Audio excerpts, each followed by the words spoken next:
बिस्मिल्लाहिर्रहमानिर्रहीम। अस्सलाम वालेकुम नाज़रीन, आप देख रहे हैं सुमेरा खान ऑफिशियल। मैं हूं सुमेरा खान और आज हम आपके लिए लाए हैं अल खालिद 1 का जो नया वेरिएंट है और उसके हवाले से एक बहुत अहम खबर।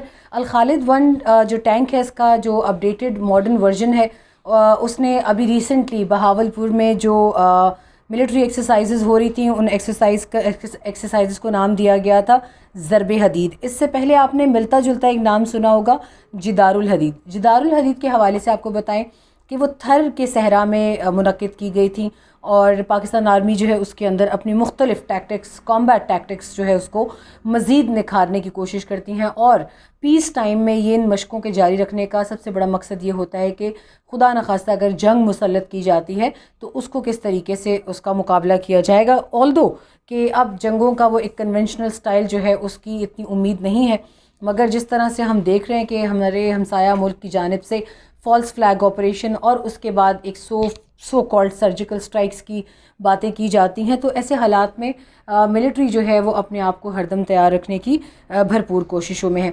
बहावलपुर एक्सरसाइज जो अभी हुई हैं वो आपको बता दें, पहली वाली थर में थी जिदारुल हदीद, अभी ज़रबे हदीद है वो बहावलपुर में मुनक्किद की गई हैं और बहावलपुर कोर्स जो है उन्होंने ये प्रैक्टिस की है। इसको ड्रिल्स का नाम भी दिया गया और प्रोसीजर्स इसको मौसम सरमा की जो इनकी सालाना मशक़ें होती हैं, जंगी मशक़ें होती हैं, ये उसका हिस्सा रही हैं। इसके अंदर उन्होंने क्या ऐसा ख़ास अचीव करने की कोशिश की उसके हवाले से आपको बताते हैं।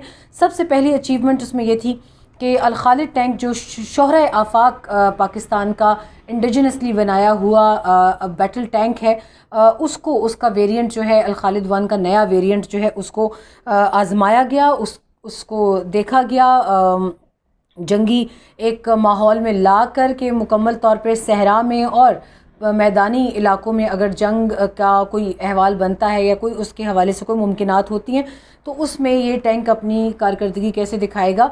तो अल खालिद के तमाम वेरिएंट्स के जिस तरह उन्होंने कभी कौम को मायूस नहीं किया इससे पहले इनके तजुर्बात ने, तो अल खालिद ने अपना रिकॉर्ड जो है वो कायम रखा है माशाल्लाह और एक बहुत उसका कामयाब तजुर्बा किया गया है। बहावलपुर की टिला जोगियां के बाद बहावलपुर वो दूसरी साइट है जहाँ जिसको अक्सर मिज़ल टेस्ट के लिए भी इस जगह का जो है वो इंतखाब किया जाता है। तो ट्रुप्स ने बहावलपुर के सहरा और सहराई और ज़मीनी तमाम तर जो साख्त है ज़मीन की उसके ऊपर इस टैंक को आजमाया है और जो रिज़ल्ट है उसका वो इत्मीनान बख्श से भी कहीं ऊपर है।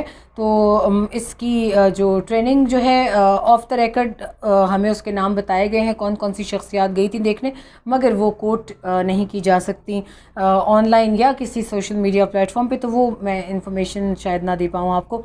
कोर लेवल एक्सरसाइजेज में ऑपरेशनल जो पाकिस्तान की तैयारी है और सिनर्जी जो है फोर्सेस के मुख्तलिफ कंपोनेंट्स में और कोर के हिस्सों में उसका जायज़ा लिया गया ISPR के एक स्टेटमेंट के मुताबिक। और यहाँ पर हमारे पास जो तफसीलात हैं उसके मुताबिक एक्सरसाइज एरिया जो था उसको जैसे मैंने पहले बताया कि सहरा और ज़मीन की साख्त के मुताबिक तमाम तरह हमारे पास जितने भी हथियार, जितने भी टैंक, जितने भी जो मयस्सर हमारा जितना भी हरब सामान हर्ब है उसको आजमाया गया। आगे अगर चलें तो अल खालिद के हवाले से आपको बताते चलें कि इंडक्ट किया गया था 29 जुलाई को पिछले साल 2020 में और इसके हवाले से मगरबी मीडिया ने भी बहुत अच्छे आर्टिकल्स लिखे जो मुंह बोलता सबूत है पाकिस्तान के इंजीनियर्स और मेहनत कशों के और टेक्नीशियंस की कामयाबी का कि मगरबी मीडिया ने इस टैंक को सराहा और इसकी कारकर्दगी के हवाले से बहुत आर्टिकल्स भी लिखे गए। अल खालिद नए वेरिएंट में क्या क्या चीज़ें सामने आई हैं, क्या क्या इम्प्रूवमेंट्स लाई गई हैं, उसके हवाले से आपको बताते चलते हैं। जुलाई 2020 में ये इंडक्ट किया गया पाकिस्तान मिलिट्री में और इसका अब ये जो पहला ऑन ग्राउंड जो एक्सरसाइजेज रिजल्ट्स थे वो ये अभी आए हैं बहावलपुर में। और इसकी इम्प्रूवमेंट में क्या क्या शामिल है वो बताते चलते हैं। मेरे एक बहुत अच्छे कॉलीग हैं एहसन और उन्होंने इस रिसर्च में अपना हिस्सा डाला है और Ehsan thank you very much. Ehsan के मुताबिक muzzle reference system, solid state auto loader, improved radiation detector और इसके अलावा independent and effective command and control system for deeper and long distance operation, ये इसके वेरिएंट्स के अल खालिद 1 वेरिएंट के नुमाया जो खसूसियात हैं अगर उसकी बात करें तो उसमें ये शामिल है। मज़ल रेफरेंस सिस्टम क्या है? ये एक इलेक्ट्रॉनिक डिवाइस है जो कि टैंक्स के ऊपर नस्ब की जाती है और इसका मकसद ये होता है کہ current value of a tank barrel bend in order to take into account when firing the gun and therefore to improve the accuracy of firing کے لیے. اور ٹینک بیرل جو ہے اس کے حوالے سے اس کی مزل ریفرنس سسٹم جو تھا پہلے کا الخالد کا اس کو مزید امپروو کیا گیا ہے. اور اس کے حوالے سے آپ کو اور بھی بتاتے چلیں، جیسے میں نے مغربی میڈیا کا ذکر کیا، شاید بھارت کو سننے میں یہ اچھا نہ لگے کیونکہ ان کا ارجن ٹینک جو ہے 30 سال کی مسلسل محنت اور جد و جہد کی ناکامی کا منہ بولتا ثبوت ہے. یہاں پہ گلف نیوز لکھتا ہے پاکستان کے الخالد ٹینک کے لیے کہ the tanks exhibited some outstanding capabilities including mobility speed, bi-axis gun stabilization of the control system and use of smoke screen to mask movement. اور یہاں پہ ان کا یہ بھی کہنا ہے کہ Al Khalid 1 will be handed over to formations which have a critical and decisive role during war. اور یہ سٹیٹمنٹ انہوں نے کوٹ کی ہے ISPR سے. گلف نیوز کا بیک گراؤنڈ ایسا ہے کہ یہ اس کے اوپر بھارتی اثر و رسوخ ان اخباروں کے اوپر بہت زیادہ ہے، مگر اس کے باوجود ان کا الخالد کے لیے لکھنا اور ارجن ٹینک کے ساتھ ان کا ایک تقابلی جائزہ دینا، یہ اٹ سیلف ایک پاکستان کی بہت بڑی کامیابی ہے. یہاں پہ یہ کہتے ہیں کہ گلف نیوز ہی کہتا ہے کہ the tank called king of battlefield by military experts. واو. وہ کہتے ہیں کہ it demonstrates Pakistan military's technical skills and determination to achieve self sufficiency in weapons manufacturing.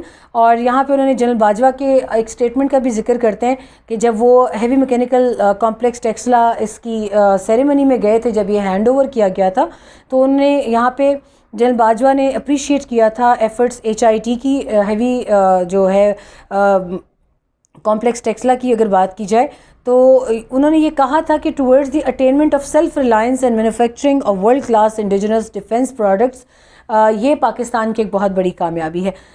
وہ اخبار ساتھ ساتھ یہ بھی یہاں کہتے ہیں کہ there was a dire need to boost domestic defense production in solving security environment، جو کہ اب اپنی جڑیں مضبوط کرے پاکستان میں. اور یہی وہ جگہ ہے جہاں پر آ کر ایک مقابلہ کیا جاتا ہے ارجن ٹینک کا. اور ارجن ٹینک کا مقابلہ کیوں کیا جاتا ہے ناظرین کہ ارجن ٹینک کو بنانے بھارت کے 30 سال لگ گئے، اور اس کے بعد ایک نوبت یہ بھی آئی کہ بھارت کی جو ان کے رشوت خور کک بیکس رکھنے والے وزراء ہیں اور حکومتیں ہیں، انہوں نے مجبور کیا مسلسل آرمی کو کہ وہ الخالد ٹینک جو کے مقابلے میں ارجن ٹینک کو استعمال کرے. ارجن ٹینک کے بننے میں بھی بہت ڈیلیز آئے تھے، اور پھر اس کے ہیوی سائز کی وجہ سے اس کی موبلٹی میں بڑا مسئلہ ہوتا تھا، خاص طور پہ صحرائی علاقوں میں اور زمینی علاقوں میں. ایسے علاقے بھارت کی جانب بھی ہیں جہاں جیسے ہمارے پاکستان کی جانب تھر میں اور بہاولپور کے اور رحیم یار خان اور ایسے علاقوں میں پائے جاتے ہیں. تو اس کے مقابلے میں جب الخالد 1 کا یہ ویریئنٹ اب آزمایا گیا تو یقیناً اس کے بعد بہت مرچیں مزید لگنے والی ہیں. آگے چل رہے ہیں تو یہاں پہ میجر جنرل سید احمد رضا انہوں نے بھی ڈیٹیلز اس کی بتائیں، آن گوئنگ پروجیکٹس کی اور اچیومنٹس کی، کنٹریبیوشنس کی جو HIT ڈیفنس کی انڈسٹری ہے اس کے اندر پاکستان خاموشی سے مگر بہت مہارت سے حاصل کرے. جنرل باجوہ نے یہ بھی کہا کہ ڈیفنس آپریشنل پریپیئرڈنس جو ہے وہ پاکستان کی پہلی ترجیح ہے، اور اس کے اندر الخالد کا اب ہماری صفوں میں شامل ہونا یہ ایک بہت بڑی کامیابی ہے. وہ کہتے ہیں کہ الخالد مین بیٹل ٹینک MBT جس کو کہتے ہیں، اور 7th سینچری مسلم کمانڈر خالد بن الولید جو ہے ان کے نام پہ یہ ٹینک رکھا گیا تھا، اور اس نے اپنا نام کا جو اپنے نام کی لاج ہے وہ رکھی ہے. جنرل باجوہ پاکستان میں بننے والی تمام تر جتنی بھی ڈیفنس کی اگر میں بات کروں پروڈکشنز کی، تو وہ اس حوالے سے بہت زیادہ اس کا پرائیڈ بھی لیتے ہیں کہ پاکستان کو وہ ایک عالمی سطح پر مقام ملنا چاہیے جو اس کا حق ہے. اور الخالد کے حوالے سے بات کی جائے تو اس کو MBT 2000 بھی کہا جاتا ہے، jointly developed by Pakistan and China. 1990 میں اس کی شروعات کی گئی تھی، اور پہلی مرتبہ یہ سروسز میں پاکستان آرمی کے پاس آیا تو 2001 کا وقت تھا، یعنی اس کو تقریباً 11 سال کا عرصہ لگا. اور اب تک 600 الخالد ویکلز جو ہیں وہ پاکستان ملٹری کی سروس میں ہیں، اور اس کو آپریٹ کیا جاتا ہے. یہ 3 مین کرو ہے اس کا، یعنی 3 آدمی ڈرائیور، گنر اور کمانڈر الخالد کو آپریٹ کرتے ہیں. نئے ویریئنٹس میں کوئی کمی بیشی ہو سکتی ہے، اس کو ہم یہ نہیں کہتے کہ فکس ہوگا. یہ فٹڈ ہے NBC یعنی nuclear biological and chemical protection equipment کے ساتھ. اور Al Khalid is armed with a 125 mm smooth bore main gun and the 9M119M reflex AT-11 sniper, laser guided anti tank missile, tandem warhead missile with range of 5 kilometres. ये अल खालिद की चंद खसूसियात हैं, और ये भी कहते हैं कि ये फुली इक्विप्ड है फॉर नाइट वॉरफेयर, यानी दिन हो या रात हो या किसी भी वक्त अल खालिद अपना जंगी जो एक किरदार है वो अदा कर सकता है। Light weight and faster, Arjun से इसका एक मरतबा फिर तकाबली जायज़ा किया जाता है कि अर्जुन के मुकाबले में ये moderately light weight, weighing 46 ton as compared to even Germany का जो लेपर्ड है, लेपर्ड 2, और अमेरिकन M1 अब्राम्स, इन दोनों के मुकाबले में। और भारत का अर्जुन तो फिर इसका मतलब है किसी खाते में नहीं है कि अगर ये अब्राम और लेपर्ड के मुकाबले की चीज़ है। तो यहाँ पे ये कहा जा रहा है कि ये दोनों टैंक्स जो हैं, जर्मनी का लेपर्ड और अमेरिका का अब्राम, वो 60 टन के आसपास आते हैं, मगर हमारा जो अल खालिद शेर है वो 46 टन के इर्द गिर्द उसका वज़न है। यहाँ ये भी बताते चलें कि पाकिस्तान का जो पहला इंडिजिनसली डेवलप्ड टैंक है Al Khalid, it's powered by Ukrainian 6TD2 liquid cooled diesel engine capable of 1200 horsepower with a maximum speed of 70 kilometers per hour। तो यकीनन आपको जान के तफसीलात खुशी हुई होगी, मुझे ख़ुद बहुत खुशी है। अपने मुल्क की कामयाबी पर कौन खुश नहीं होगा। वो ये कहते हैं, गल्फ न्यूज़ कहते हैं कि अपग्रेडेड जो इसका वेरिएंट है टैंक अल खालिद का 1 का, वो एक जॉइंट वेंचर है चाइना और यूक्रेन के साथ एक मरतबा फिर, और ये higher strategic and tactical mobility के लिए डिज़ाइन किया गया है। टैंक जो है वो केपेबल है sustainable operation in the nuclear environment, ये सबसे ज़रूरी चीज़ है, as well as urban combat condition, जिसकी आजकल बहावलपुर में ड्रिल्स हो रही हैं। और ये इक्विप्ड है enhance protection against smart ammunition and other forms of attack, यानी छोटे मोटे अटैक्स और एम्यूनेशन के सामने इसका बाल भी भीका नहीं कर सकते। यहाँ ये भी बताया जाता है तफसीलात में कि the tank has independent and effective command and control system for deeper and long distance operation. जैसे हमने आपको पहले बताया, Al Khalid 1 is known as the most heavily weaponed tank by tonnage, यानी इसके अगर वज़न को देखा जाए और इसकी वेपनाइजेशन को देखा जाए तो अल्हम्दुलिल्लाह it's far better than anyone. Germany के लेपर्ड का हमने जिक्र किया, अमेरिकन अब्राम का जिक्र किया। मैं कल या परसों एक पूरी वीडियो इसी हवाले से बना रही हूँ, क्योंकि अल खालिद का कंपैरिजन बहुत ज़रूरी हो गया नाजरीन। और इस कंपैरिजन में ज़रूरी है कि हम ज़रा दुनिया की वो 10 टेक्नोलॉजिकली पावर्ड मुल्कों को देखें जिनके पास इस वक्त इतने मजबूत और तवाना टैंक मौजूद हैं, तो उसमें अल खालिद की रैंकिंग और उसका कंपैरिजन करेंगे। उम्मीद करती हूँ आज के लिए आपको ये तफसीलात पसंद आई होंगी, और भारत के जो मेरे देखने वाले हैं उनसे सिर्फ इतना ही कि ये यहाँ पर एक तकाबली जायज़े को खुले दिल से जो है आप भी इसको वो करें, वेलकम करें, इसको सराहें। और मुल्कों की आपस में लड़ाई ज़रूर है, मगर यहाँ पे कुछ भी आपके लिए बुरी नीयत से नहीं कहा जा रहा, मैं वही बताती हूँ जो हकीकत पर मबनी है। तो आपकी राय का इंतज़ार रहेगा। अपना ज़रूर ख्याल रखिएगा। अल्लाह हाफ़िज़। पाकिस्तान पाइंदाबाद।